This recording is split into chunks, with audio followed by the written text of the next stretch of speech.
Hello everybody, welcome back to my channel. I'm Becca. Wow, today is a really wonderful day. It feels like a very quintessentially fall day. It is very cloudy, the sun has been coming in and out. It feels kind of cool outside and yeah, I'm just really loving today. I just went to the craft store because I had to pick up a few more materials for fall DIY video, which you have already seen. So you're kind of, you know more than me at this point. But yeah, I really am so excited to film that video and finish it up and put it out. I hope that you liked it. If you haven't seen it, go check it out. I have something that just came into the mail and it's something that I ordered off of Etsy, but then it showed up as an Amazon package. So I'm kind of confused. Like maybe they use Amazon as their fulfillment through Etsy. I don't know, I'm kind of lost, but I'm gonna open it up and see what it looks like.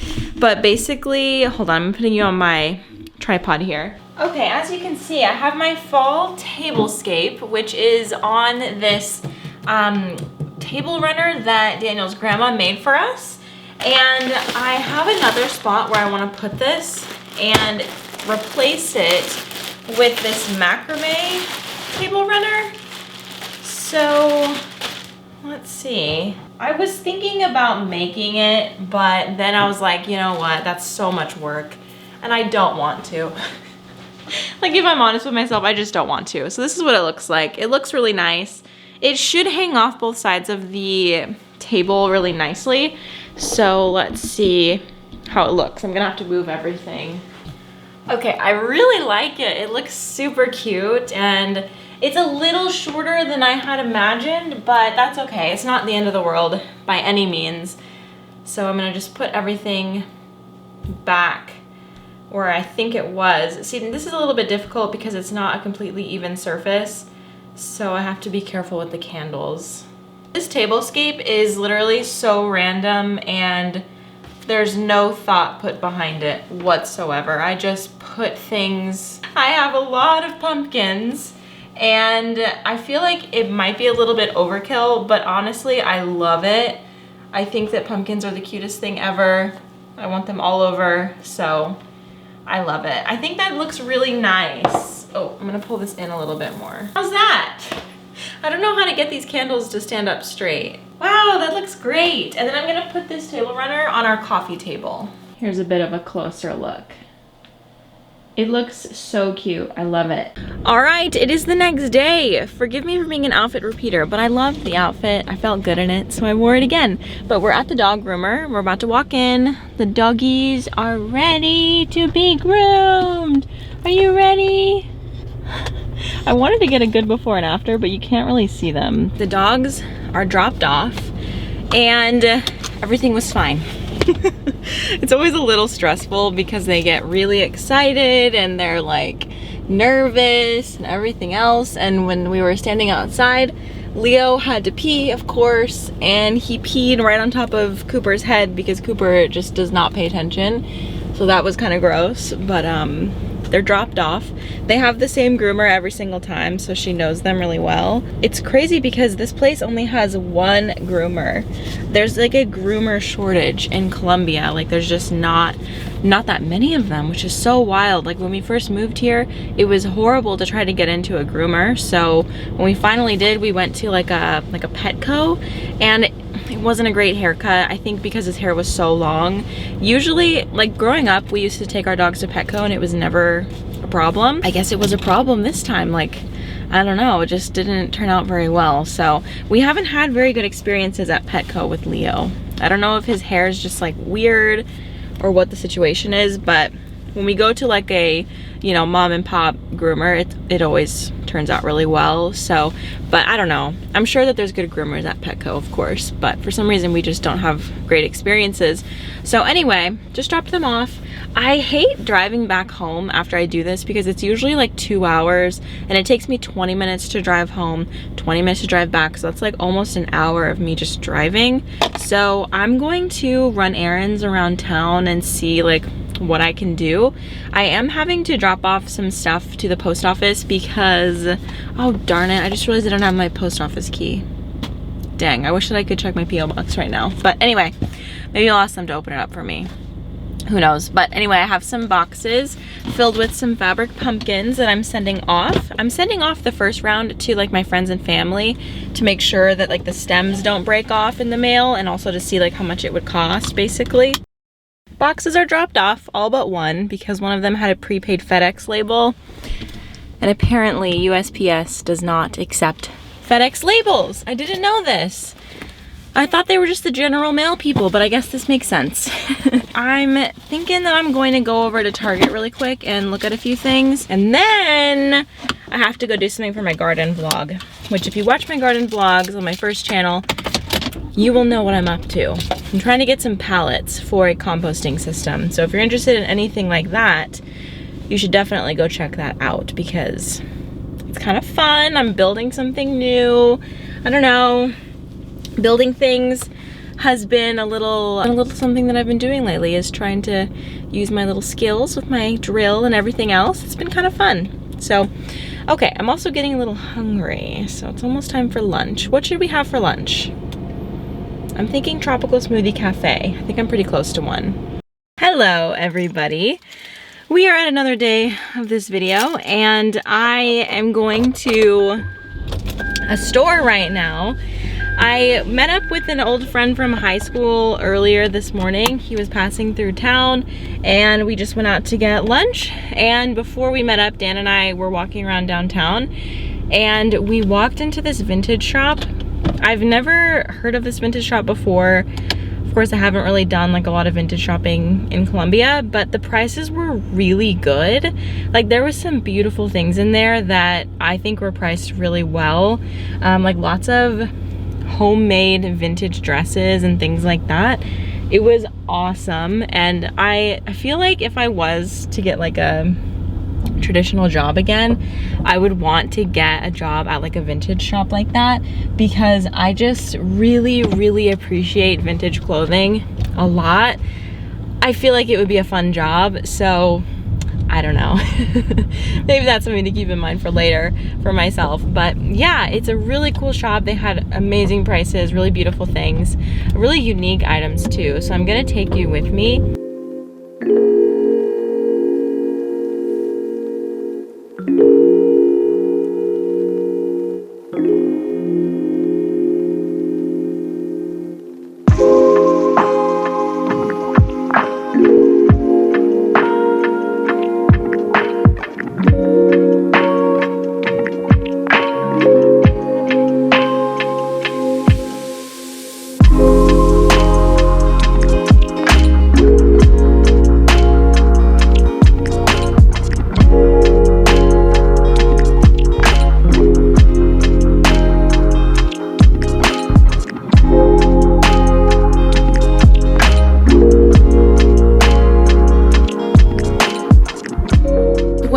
They did not have the slip dress that I wanted to go back for.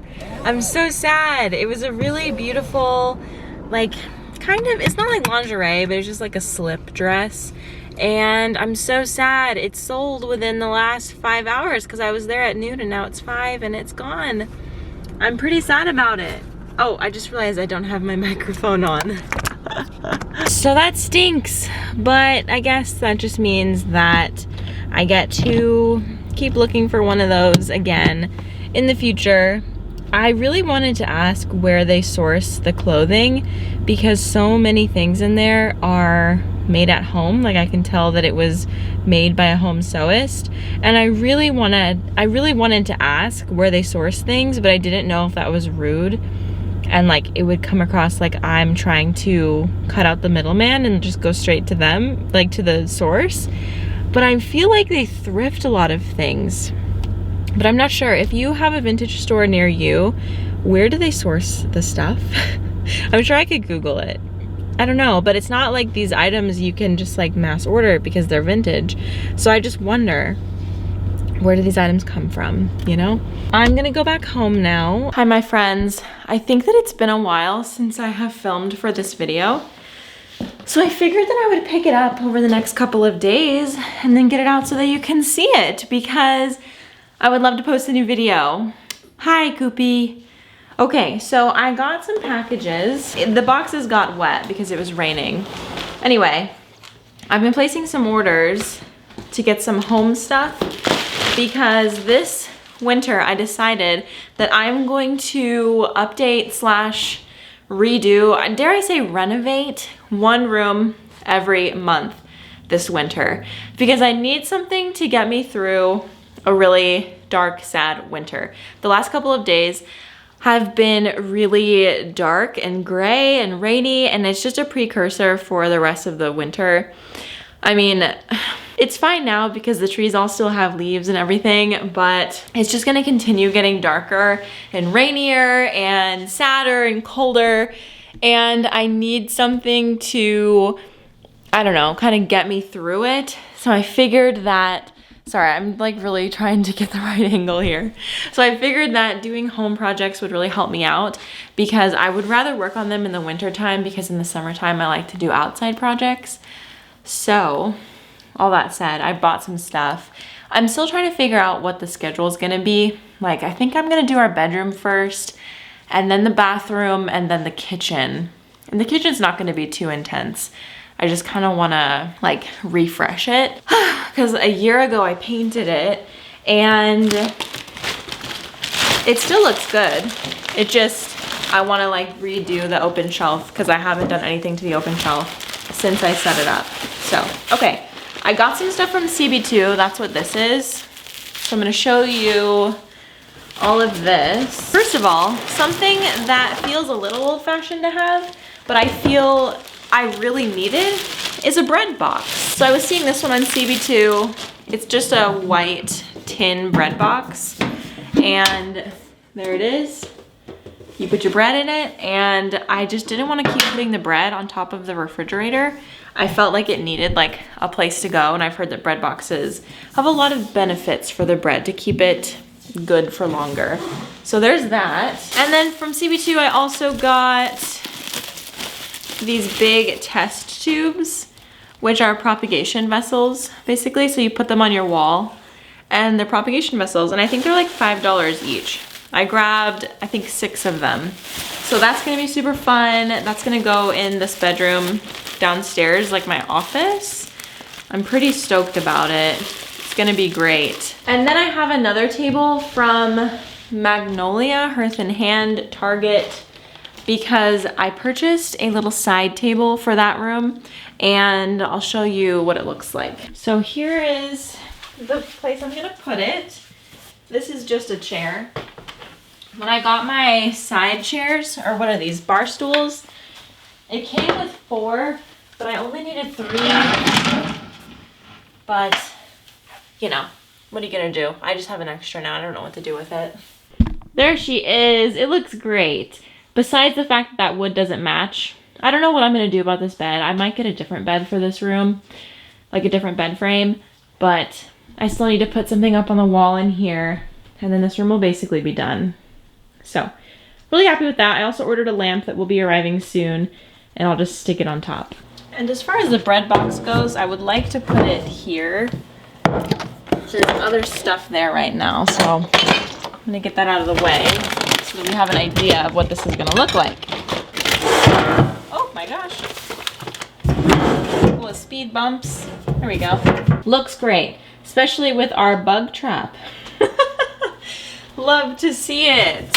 All right, let's put our bread in it. We have quite a bit of bread for just 2 people. We have a lot of like hamburger buns because one of the easiest things to make in the world is turkey burgers, like turkey burgers that you can get frozen and then just cook on the stovetop. It's like the greatest thing ever. I think I'm gonna also put tortillas in here.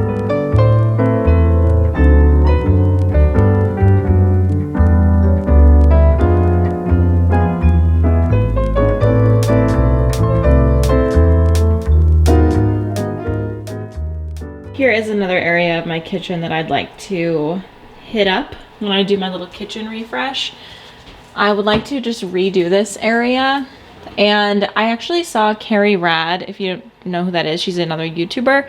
She actually just moved to New Zealand, and they bought a homestead. She really leaned into the farmhouse thing, and I'm considering leaning into it as well. Hold on, let me show my face here. The thing is, most of the time when you hear farmhouse, your mind goes to like Joanna Gaines having signs above the door that says eat, stuff like that, like cheesy farmhouse. Not that that's not, you know, good if that people like it or whatever. I don't want to offend anybody here, but I just don't really resonate with that kind of farmhouse. I think that I resonate with like these images. I'll put up some inspo. That is also farmhouse, but like a different kind of farmhouse, and I don't know how to explain it. Maybe if you know like what that style is called, let me know. In any case, I was watching one of Carrie Rad's videos. It was when she did a kitchen refresh, and she put like little wood crates on a bottom shelf of her cabinet system, because her cabinet system is also like open right here. So she just put like wood crates to put their produce in, and I currently have this basket for our produce, which like isn't great. Like I don't love the way that it looks. Like I originally bought that as like a plant hanger, and I've never used it as a plant hanger because I just didn't have plants that it would go in, that would go in it. So I figured I'd bring it out for my fruit because I didn't want all of my fruit sitting on the countertop anymore. And we've had some big fruit fly problems. I just thought that would be a really cute solution for having fruit out and also taking up space on these cabinets or this shelving area, because I just really don't know what to do with it. I feel like I'm really bad at styling shelves. I'm trying to learn so that I'm not horrible at styling shelves. But yeah, I would really like to see what I can do to spruce this up. I don't know, if you have any ideas for open shelving in a kitchen, let me know. Also, if you have noticed my sweater, you think it's very cute, it is new. I actually saw someone on TikTok wearing this sweater, and it wasn't like a fashion video, it was just like some dude wearing it. And I was like, I need that sweater. So I commented and was like, Bestie, we need a sweater link. And somebody else commented back and it was like, oh, it looks like an Erin or RN wool sweater. And see, this is the company here. They're based out of Ireland. Dublin. Dublin is in Ireland, right? Anyway, I've been wanting like a nice chunky knit sweater for a very, very long time. This was actually something that I've been hoping to find thrifting, but I just haven't had luck finding it thrifting. And I did just decide to purchase it because it was only like $60. It was on sale, and shipping was like 30 bucks, but that's because it was coming from Ireland. So that makes sense, obviously. And I know that this took so much time and effort, like especially after I started knitting, I now understand how much it takes to make these. So it has just the most beautiful knit patterns on it. It has like the checkers and then a little bit of, I don't know what this would be called. They actually have a pamphlet with all of the different knit things. Wow, look at this. So depending on your clan, your like Irish clan, you would have a different knit on your sweater. That's pretty cool. So anyway, if you're looking for a good sweater, I would definitely suggest this, because all the sweaters that I have found have been so thin and just like not very warm. And this is 100% wool, and it's made so well. I can just feel all of the love that was put into this. The pamphlet says that it could take up to 60 days to make these things, which is so cool. That is the definition of slow fashion. And I'm happy to pay for it. Honestly, I'm happy because this is perfect, and I don't think I'll ever be able to knit something like this, at least for a long time, let's say. But it's kind of long. It goes down past my bum. I got a medium because I measured another sweater that I have, and the measurements on that one and the medium were about the same. It's a little bigger than I thought it would be, but it's very cozy, and like I can stick my fingers in. And I think I'm gonna wear it when we take family photos. Because I'm probably gonna do 2 outfits, so I'll probably wear this on the inside photos where we're kind of like relaxed and hanging out. So anyway, that's all I have for today. I will see you probably tomorrow. Good morning. I just got back from Ace Hardware because I wanted to get some paint and paint samples. So I got my paint samples. These are for the bathroom. I have a lot of ideas for the bathroom, and last night I actually made a mood board for it, and I love this mood board. I think it is so beautiful. It's gonna be perfect. I'm super excited to see how this bathtub or bathroom is going to turn out, because I've never actually like mood boarded out a space before, and I think it's gonna be amazing. So anyway, on the mood board there's this photo that was basically my #1 inspiration for the space, and it's a beadboard bathroom, which is what we have, and the beadboard was painted this like really beautiful beigey, color, and I couldn't figure out what color it was, so I was just looking through Benjamin Moore to see like what color might match it, and I came upon the color Cotswold. I'm going to test it out, and then while I was in the store I found another one that's like a much warmer tannish color. This one is called Spice Gold. Let's see if you can see. There's Spice Gold, and then this is Cotswold. So you can see that they're very different actually, but we'll have to see what the vibe we want. I'm leaning towards Cotswold. And then I picked up some foam brushes because I was looking up, oh, well, first of all, I also got a gallon of semi-gloss Chantilly lace because that's what we're using for the trim around our house. Chantilly lace is pretty much the color that I painted every room that I've painted so far. And I'm probably gonna paint every room that color besides our bedroom. I want our bedroom to feel a little bit warmer. So I picked up 2 white like swatches to see if there was one that would be better. I was thinking that I'd want to do White Dove.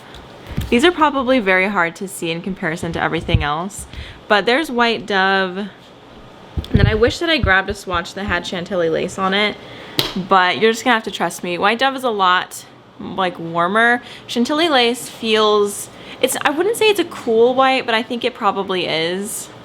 I'm not sure, but my house sort of leans warm, so that's why I've chosen Chantilly lace around.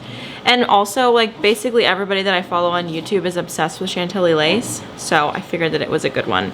Also, I really liked floral white. I'm just certain these all look exactly the same on camera, but look at the difference. Can you see that difference?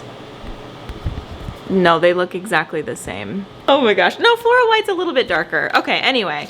I'm just trying to figure out the white color for our bedroom because I don't want it to be super cool. That is what I did this morning, and I'm probably going to paint the trim upstairs because all of the trim, well, some of the trim in our house is still wood. As you can see, this door is also like a wood hollow door, which I hate, and I will be either painting or replacing it this winter time. Hopefully when I do like the kitchen resurfacing, I don't know what to call it. So I was doing some research on what brushes would be best for trim and doors and what else am I painting? Beadboard. Obviously the beadboard. And they said unanimously foam rollers. Because I'm just doing the trim today, I got the 4-inch foam roller system. And if I like it, I'll probably get a 6-inch one, which is a little bit bigger when I do the beadboard in the bathroom.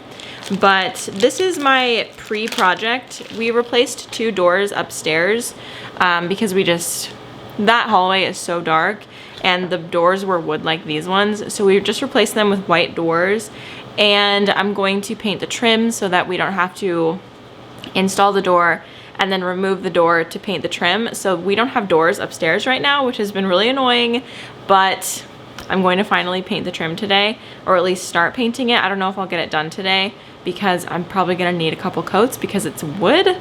So we're just gonna have to see about that. But I do have a full gallon for it, so I'm not gonna run out. And something that I bought when I was doing the kitchen is this tiny little paint tray, and I'm just gonna use this. There's like some paint flaking off, but I'm just gonna use this for all these little projects because I only need like a small little thing. And yeah, oh, and I need to fill some holes, so I got that. Anyway, figured I'd take you along. It is so dark up there, so I'm not sure what the footage will look like. Here's the white door that we bought. Just a classic white door. This closet also needs a door, so we'll have to get that as well. But the trim in here, as you can see, wood. So I'm gonna test it out and see what I think. I think that it'll brighten up this area so much by painting it a lighter color. Okay, so this is what our beadboard looks like. It's in really good condition for sure. Well, mostly in good condition, but it has this cute little ledge right here, which I really like. And yeah, I'm just gonna paint this. This is gonna be white, and then this is gonna be the Cotswolds, or whichever color that I choose. We have this big long wall. I'll probably put like a piece of art over here. So anyway, the beadboard is like a wood texture, and this is one of the holes that I have to fill. I need to take these plug things out and fill those. But yeah, we're also going to be updating the shower. We want to put in like faux tile panels in here, and hopefully get a separate tub, like a clawfoot situation. I always kind of wanted a clawfoot tub, but it felt very unrealistic. And Daniel was super keen for it. We found one at the store that we really like, and we both sat in it individually, and it works for both of us, which is great because Daniel's tall. So I'm glad that he fits in it comfortably, because I certainly did. And I really wanted it as soon as I felt what it felt like to be in there. So yeah, okay, I want to test out this paint color for the beadboard really quick to see what I think of that. Well, first of all, I'm going to paint it right here because this is like the easiest place to see it. I feel like everywhere else it would be too dark to really see the color. I'm going to first put on the one that I'm not certain about, like the one that I don't really like. And then I'll do Cotswolds. Cotswold. Ooh, that is a really pretty tan color. You can see, it looks really nice actually, but I think it's gonna be too warm. All right, I don't know when the camera cut off. I'm so sad. But look, this is the Cotswold, and I think I like that one so much more. I was expecting this. Like after I saw the swatch of the other one, I kind of figured that it wouldn't be my favorite. It's just a little too warm, like I said. And this color actually blends in with this beadboard like pretty seamlessly. Like it's in the same color palette as this beadboard. I mean, it would be different for sure because this beadboard has like that weird texturing, but it wouldn't be such a huge change. And I kind of like that. This is really nice. I think that we found our color. Oh, I was hoping that I would like this. It looks really nice. I feel like it's kind of subtle, but it does look so good. I don't know if I can paint over wet paint. I don't want the paint colors to mix, but I kind of want to keep going.